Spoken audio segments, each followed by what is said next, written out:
Apa pendapat Ustadz tentang pemimpin tertinggi Iran Ali Khamenei, seorang muslim?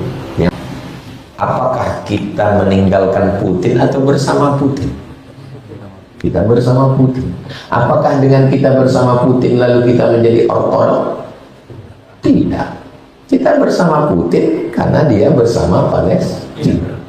Kalau Kim Jong-un Korea Utara membela Palestina, kita akan berjalan bersama Kim Jong-un. Apakah kita menjadi ateis? Tidak. Kita berjalan bersama dia karena kepentingan yang sama untuk Palestina. Kalau Xi Jinping, presiden Cina, bersama dengan Palestina, membela Palestina, kita juga akan bersama. Kita bilang sama Xi Jinping, ayah, kamsia, kencong-kencong lah, kencang lah. Kita akan bersama. Apakah kita akan menjadi agama dia? Tidak. Begitu juga dengan ini. Apakah kalau saya bersama dengan Ali Khamenei lalu saya menjadi Syiah, Imamiyah, Isna Asyariyah? Tidak. Saya akan bersama dengan beliau demi untuk memerdekakan Palestina. Masalah akidah, keyakinan lain. Wala ana abidu ma'abatum wala antum abiduna ma'abud lakum dinukum. Dahilas tulil firdaw zi'ahla. Tasawuf awal, zuhur, asar, maghrib, isya. Imam lupa duduk tasahud, langsung dia berdiri. Allahu Akbar. Kita sebagai makmum masih duduk tasyahud awal. Apakah kita ikut imam berdiri atau tetap duduk? Ikut imam. Diingatkan dia, Allahu Akbar. Diingatkan dia, Subhanallah. Rupanya dia ini supir Medan. Tak peduli dia, tetap aja dia berdiri. Habis itu pas di rakaat terakhir baru dia ingat dia sujud sahwi.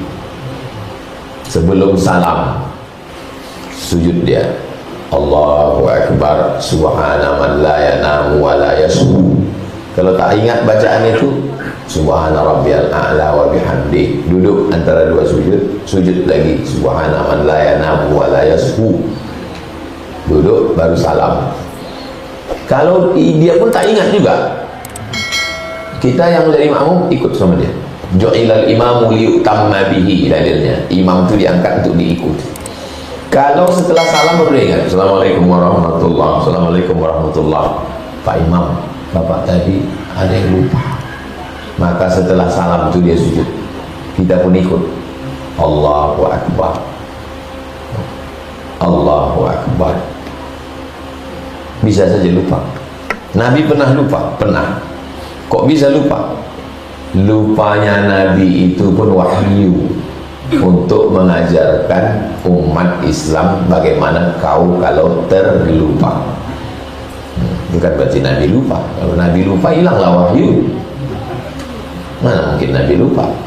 Wahyu dikirimkan Allah supaya dia bisa mengajarkan umat ini bagaimana kalau terlupa. Apakah kita ikut imam atau tetap duduk? Apakah imam jika diingatkan kembali duduk tasyahud awal? Ya kalau dia ingat, tapi kalau dia sudah sempat berdiri, fokak pula dia. Itu maka imam ini diangkat imam muda, fresh, fit and proper test. Qatar, negara Qatar, penduduknya 3 juta. Yang penduduk asli 400.000. Penduduk Qatar 3 juta. Penduduk asli 400.000. Yang 2.600.000 pendatang dari mulai India, Pakistan, Bangladesh, Eropa, negara Arab sekitar. Termasuklah imam-imam masjidnya. 60 orang imam di Qatar dari Indonesia, penghafal Quran. Berapa gajinya Pak Ustadz? Nggak enak lah kita nanya berapa gaji imam. Cuman dia sendiri ngomong, gaji kami di sini Pak Ustadz ya 3 kali gaji imam Istiqlal lah katanya. Nggak tahu saya entah berapa, saya sedang ngurus gaji orang. 5 kali. Nah ya kan itu. Kenapa imam itu bisa dijaga kualitasnya? Karena digaji. Jadi kalau negara ini mau menjaga kualitas imam di Indonesia, angkat gaji. Nggak bisa lah Pak Ustaz. Apa pula nggak bisa? Makan siang aja bisa. Masa imam nggak bisa? Kalau diangkat imam. Sekarang kenapa ada imam yang bisa di masjid sesuka hati dia? Sesuka hati dia. Ya kata dia, tanahnya tanah aku, masjid aku mau jadi imam, apa masalah lo, kata dia. Siapa yang bisa menggantikan dia? Ini tanah tua aku, jadi aku yang jadi imam. Inilah kesempatan aku jadi imam. Di rumah pun aku takut sama biniku, kata dia. Di sinilah aku jadi imam, kata dia. Nggak bisa. Kalau di Malaysia sajadah itu dua, sajadah depan, sajadah belakang. Sajadah belakang nih siapa di situ? Itulah dia imam. Yang depan nih imam negeri, yang belakang nih imam swasta, EJK, digaji oleh negara. Jadi kita kalau mau memperbaiki kualitas, Pekanbaru sudah mulai mencoba, maka namanya ada imam masjid paripurna yang diangkat oleh Pemko. Itu sejak dari Pak Herman Abdullah, dilanjutkan oleh Cupi Daud, Pak Firdaus, imam-imam di kecamatan. Tapi satu masjid, satu kecamatan. Setelah terakhir, setelah satu kelurahan, itu pun beberapa imam datang ke saya, tolong ceramahkan Pak Ustaz. Apa? Saya bilang 6 bulan belum cair. Saya jawab, nantilah.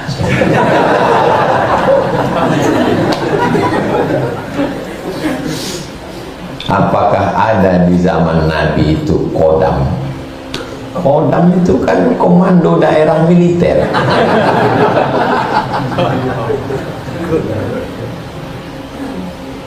Itulah pentingnya belajar bahasa Arab. Dari kata khadam, al-khadam, orangnya khodim, pelayan. Jadi saya ini kan punya jin ini melayani saya, maka saya bilang, hati-hati Ustaz Somad, itu ada khadamnya itu. Jin itu melayani dia. Tolong bawakan aku ke Baghdad. Datang jin itu bawa sajadah. Nama jin itu Alauddin. Alauddin. Kenapa payah orang nyebut Alauddin? Aladin. Disapu di dalam ceret, disapu ceret. Nah, keluar dia, berikan aku 3 permintaan. Kebetulan ini nyasar bertiga. Kata yang satu nih, antarkan aku ke Amerika. Yang satu lagi, antarkan aku ke Jerman. Tanya orang ketiga, kamu permintaan ketiga? Balikkan kedua temanku lagi. Balik lagi. Kok balik? Memang kawan celaka.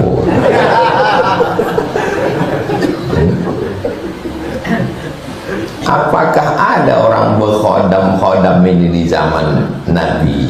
Hebat pertanyaan.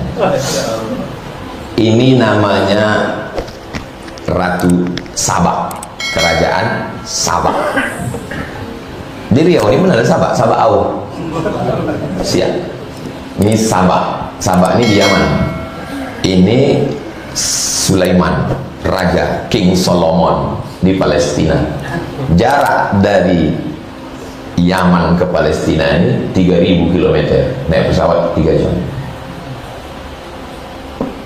Datang burung hudhud. Kata burung hudhud, Sulaiman, aku melihat pasukan Sabah sudah datang. Nabi Sulaiman sudah tahu bahwa Ratu Sabah di jalan sudah menuju Palestina. Dia mau memberikan kesan yang luar biasa bahwa dia hebat kepada Ratu Bilqis. Dikumpulkannya bala tentaranya. Apa kata Nabi Sulaiman? Ya ayyuhal mala'u ayyukum ya'tini bi'arsyiha qabla an ya'tuni muslimin. Wahai pasukan tentaraku, siapa yang bisa membawa kursi Balqis sebelum dia sampai, kursinya udah sampai duluan, supaya ketika dia sampai dia terkejut. Wow, amazing. Siapa yang bisa membawa? dikumpulkan. Wa qala ifritu minal jin, berkatalah jin ifrit. Ini menunjukkan bahwa jin ifrit menjadi khadam, pelayan Sulaiman. Wa qala ifritu minal jin, berkata jin ifrit, apa kata dia? Ana atika bihi, aku bisa membawa kursi Balqis dari Yaman ke Palestina qabla an taquma min maqamik, sebelum kau tegak dari tempat dudukmu. Sebelum Sulaiman tegak, bisa kursi itu datang. Datang satu lagi, wa qala alladhi indahu ilmun minal kitab, datang seorang laki-laki yang punya ilmu dari kitab. Apa kata dia? Ana atika bi, aku bisa membawakan kursi Balqis dari Yaman ke Palestina. Kata Sulaiman, berapa lama? Qabla an yartadda ilaika tarfu, sebelum mata kau berkedip. Mana yang lebih cepat, jin ifrit atau manusia? Sebelum mata Nabi Sulaiman berkedip itu sampai 3000 tahun yang lalu jin sudah kalah. Sekarang ada orang yang mau berkawan sama jin. Siapa nama laki-laki itu? Asif namanya, pakai shot, Asif. Sampai ke Jawa Barat, Asep.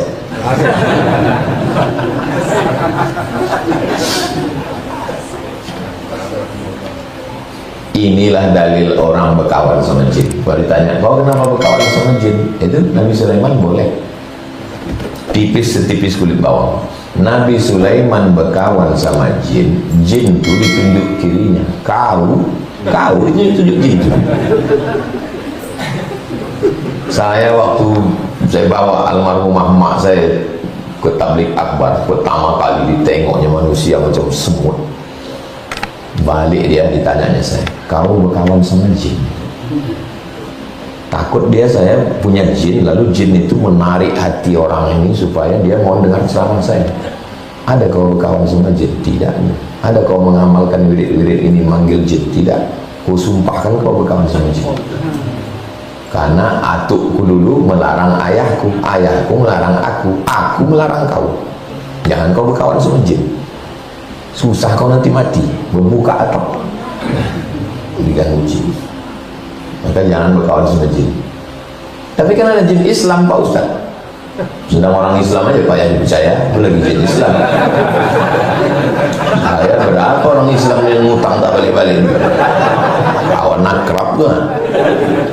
Apalagi jin, dia pula tukang mengeluarkan jin, minjam duit tak balik-balik. Kau percaya sama jin? Tidak, ini cerita Tuan Guru Jahid, mursyid tarekat Naqsabandiyah di Malaysia. Cari di YouTube. Ada orang bawa duit merantau ke Kuala Lumpur, sampai di Kuala Lumpur hilang duitnya, susah.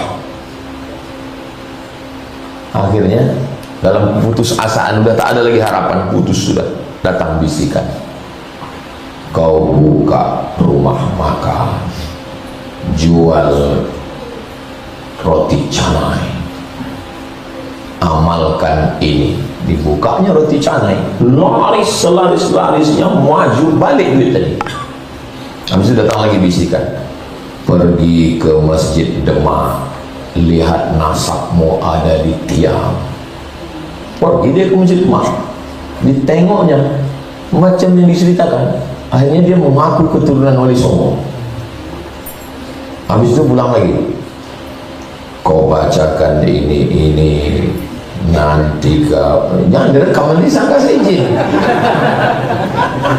Kau bacakan ini nanti kau bisa mengobati orang sehat. Dibacakannya, siapa aja datang sehat, pegang sehat, embus sehat. Sampai pada step ini masih baik. Buka roti canai baik, ziarah ke Demak baik, sampai mengobati orang baik, sampai pada mau garis finish dia tak sembahyang. Ditanya sama Tuan Guru Jahid, kenapa kau tak sembahyang? Karena kalau aku mengobati orang pahalanya 5, kalau aku sembahyang 1.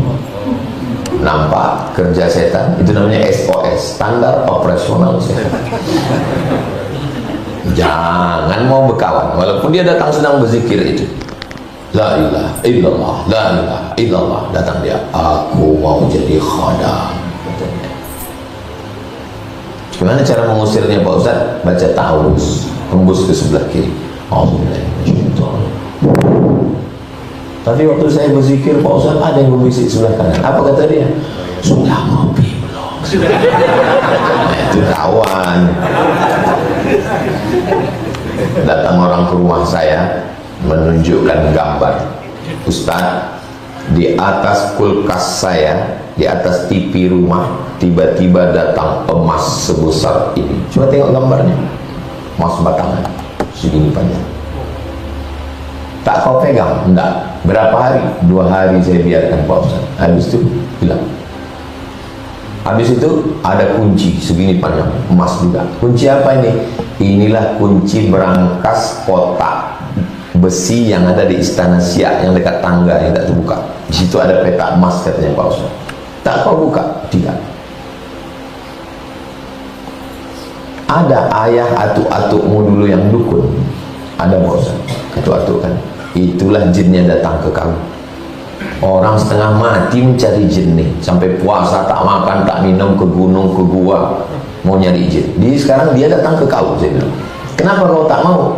Aku takut musyrik Pak Ustaz. Sebetulnya itu tamparan ke saya, sedang menampar saya. Andai dia datang ke saya, jin itu, apa tak saya sahadatkan dia? Aku mu'alafkan dia. Allah sedang menegur saya, Abdul Somad, kau yang ngasih ceramah-ceramah tauhid kau itu belum ada apa-apanya dengan jamaah. Dia tak ada, tapi tauhidnya kuat. Takut aku anakku makan haram Pak Ustaz, takut aku hatiku musyrik Pak Ustaz. Ada manusia zaman sekarang sengaja Allah menunjukkan ke saya. Apakah ada dalilnya seorang imam setelah selesai salam terus berzikir menghadap jamaah? Nabi selesai sholat menghadap ke jamaah. Waktu Nabi menghadap ke jamaah, dia bertanya, asyahidun fulan, asyahidun fulan, asyahidun fulan, mana si fulan, mana si fulan, mana si fulan. Versi 1. Versi 2, Nabi menghadap ke kanan. Kenapa dia menghadap ke kanan? Karena sahabat minta barokah sebelah kanan. Saya pakai versi 2.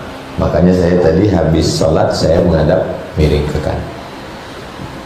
Kenapa Ustaz tak pakai versi 1 menghadap ke jamaah? Karena kalau menghadap jamaah itu berarti bertanya, mana sebulan, mana sebulan. Itu yang cocok itu presiden, mana menteri, mana menteri, mana kepala dinas, mana kepala badan, mana kepala kantor. Yang enggak sembahyang berjamaah nonjok. Saya mana ada jabatan saya? Kalau saya tanya, mana sebulan, mana sebulan? Ngapain saya tanya dia? Tentang masalah menghadap habis sholat itu 2 versi, menghadap ke jamaah atau miring ke kanan. Tentang berzikir, hadisnya diriwayatkan oleh Abdullah bin Abbas. Kata Abdullah bin Abbas, kami di luar masjid, kami tahu Nabi dan sahabat selesai sholat karena kami mendengar suara takbir. Pada waktu itu mikrofon belum ada. Kalau bunyi takbirnya Allahu Akbar, Allahu Akbar, Allahu Akbar, kedengaran luar, berarti bunyi takbir mereka kuat. Allahu Akbar, Allahu Akbar, Allahu Akbar, Allahu Akbar. Begitulah suara takbir mereka dulu selesai sholat. Makanya ulama Saudi Arabia namanya Syekh Ibnu Utsaimin ditanya, Syekh Ibnu Utsaimin, ya, zikir selesai sholat itu jahar atau sir? Jahar. Ya. Tapi saya tak menyalahkan yang sir. Kenapa? Karena kata Imam Syafi'i, kalau makmumnya sudah tahu bacaannya, maka sir. Tapi kenapa Ustaz setiap jadi imam jahar terus? Mana saya tahu makmum itu ada yang tahu, ada yang tidak. Di belakang ada yang baru taubat, ada anak kecil, ada mu'allaf. Jadi saya jaharkan itu untuk mengajar yang tak tahu. Pulang anak-anak ini, ditanya sama emaknya, apa zikir tadi nak? Dia tak tahu. Maka zikir yang saya bacakan itu zikir minimalis. Astaghfirullahaladzim 3 kali, la ilaha illallah syarikalah 3 kali, Allahumma antas salam sekali, afdal, baru subhanallah 33, alhamdulillah 33, Allahu akbar 33, afdalul zikri fa'lam 100. Itulah zikir minimalis setelah selesai sholat. Kalau yang panjang syahidallahu annahu la ilaha illallah wa ulul qiyamah bi'atis, belum lagi membaca ayat kursi kul huwallah 3 kali, nanti yang panjang. Jadi kalau saya jaharkan itu untuk mengajar. Saya seorang laki-laki hasil pernikahan dari orang tua yang beda agama. Sekarang saya sudah menikah. Saat menikah saya mengenalkan nama saya dengan bin ayah saya. Sahabat Nabi dulu yang ayahnya tak Islam pakai bin ayahnya atau bin orang lain? Pakai bin ayah. Jangan karena ayah tak Islam lalu kita pakai bin siapa? Tak boleh. Tetap nama bin ayah. Siapapun nama ayah kita tetap nama bin ayah walaupun dia tak Islam. Apakah pernikahan saya seorang laki-laki tidak sah? Sah. Aku nikahkan engkau Fulan bin bapak Fulan tak Islam, nikahnya sah. Yang tidak sah itu kalau anak ini perempuan, ayah dia tak Islam, datang ayahnya menikahkan, lalu tak sah karena syarat wali mesti muslim. Jadi bagi kami yang ayah kami tak Islam, walinya siapa? Fasultan waliyun man la waliyalah. Walinya adalah sultan. Wali sultan itu maksudnya wali hakim, Pak Kua. Gimana ceritanya Pak Kua bisa jadi sultan? Kok bisa Pak Kua jadi sultan?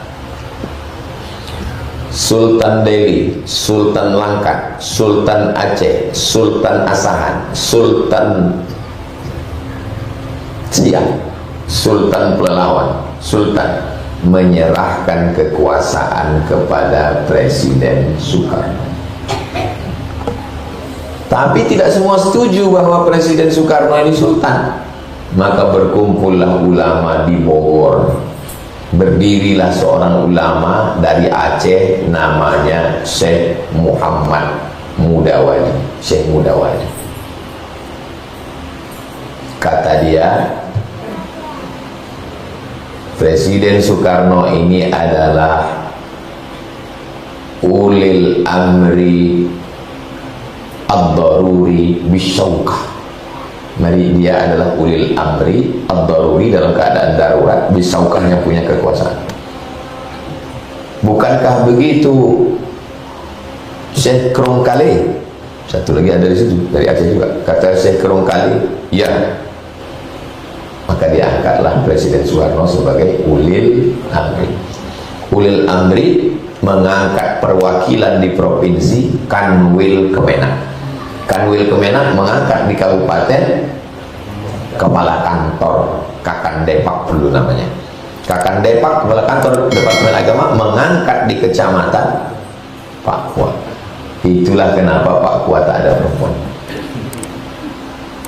Karena Pak Kua mesti laki-laki, karena tak bisa perempuan menikahkan. Jadi kalau ada yang bertanya, gimana ceritanya Pak Kua jadi sultan? Entahlah, aku pun tak tahu. Begitulah kronologisnya kenapa kok. Jadi orang yang mengatakan bahwa presiden yang diangkat dengan cara demokrasi bahwa dia bukan sultan, berarti semua orang di Indonesia yang dinikahkan Kua bermasalah.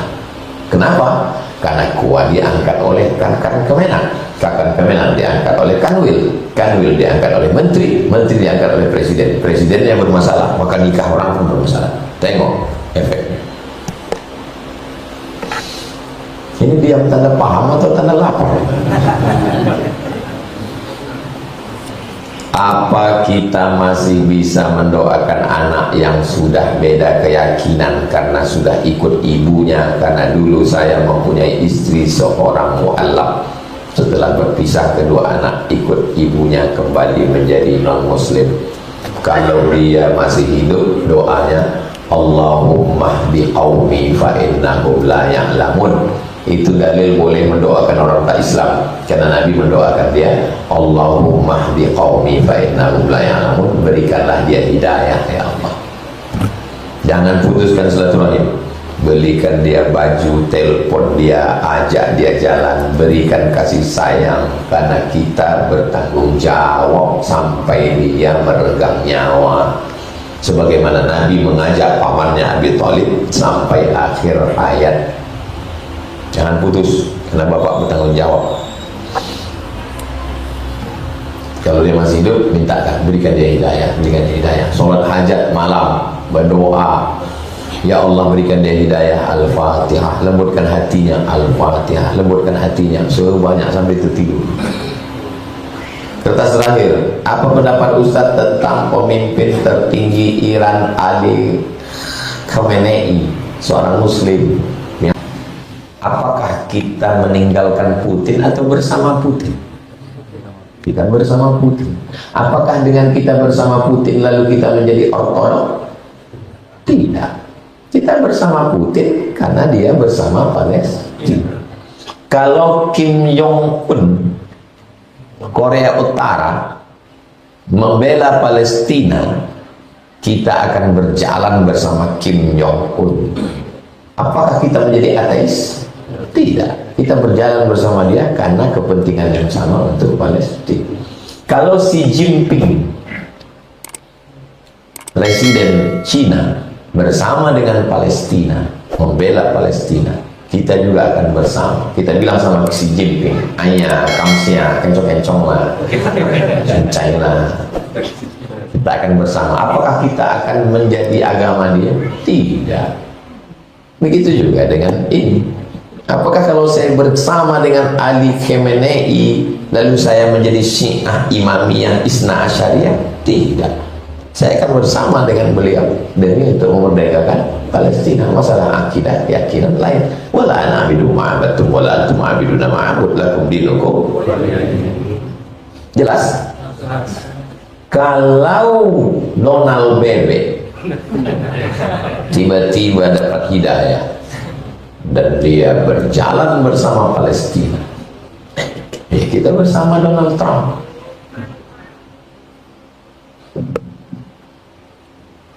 Dua kekuatan dunia, yang satu Rom, yang satu Persia. Ghulibatir Rom, bangsa Romawi kalah. Siapa yang mengalahkan? Persia. Tengok surat Ar-Rum. Hum min ba'di ghalabihim sayaghlibun. Nanti mereka akan mengalahkan. Rom yang sekarang kalah, Hibib sini dalam beberapa tahun ke depan akan mengalahkan. Dan betul, menang Rom, kalah Persia. Jadi dunia ini selalu ada dua kekuatan. Dulu kekuatan barat Amerika, United States. Kekuatan timur adalah Uni Soviet, dipimpin oleh Cecep Gorbachev. Orang Jawa Barat. Kemudian Gorbachev tumbang, naik Boris Yeltsin. Yeltsin pun tumbang, pecah. Hikmah pecahnya Uni Soviet, merdeka 15 negara-negara yang sebagiannya Islam. Kampungnya Imam Bukhari, Tashkent, Bukhara, Uzbekistan, berdiri sekarang jadi negara yang makmur, negara termurah untuk jalan-jalan. Nanti insya Allah panjang umur kita jalan-jalan ziarah ke makam Imam Bukhari, Imam Bahauddin An-Naqsyabandi, ongkos tanggung masing-masing. Nah, sekarang dunia terbagi dua. Kelompok barat, Amerika dan Eropa. Kelompok timur, Rusia, Cina, Korea Utara. Siapa saja yang berpihak kepada sini, ini akan marah. Berpihak ke sini, marah. Datanglah orang ini, dia berpihak ke Putin. Marahlah si Donald. Dijemput tengah malam di kamar tidurnya sampai bininya pun tak tahu. Presiden Venezuela, rupanya dari tempat kita, Maduro. tangkap, bawa. Sebenarnya Trump ingin ngasih tahu, siapa yang ikut Putin, awas. Dia sedang mau ngasih alarm lampu merah, awas. Dia sedang mau ngasih tahu, siapa yang ikut BRIC kemarin? BRIC berarti ke sana, awas. Nah, bagaimana cara supaya menyeimbangkan ini? Pasang dua kaki. Ya, ikut BRIC, tapi juga ikut perdamaian Persia untuk menyelamatkan. Kalau tidak nanti dia bisa copot. Nah, ini dari belajar hadis ke ilmu geopolitik ini. Politik. Kalau mau masuk ke politik ini, menu makanan kita mesti berubah. Jangan lagi makan soto Banjar, jangan lagi makan coto Makassar. Nah, itu larangan, nggak boleh cerita politik di sini.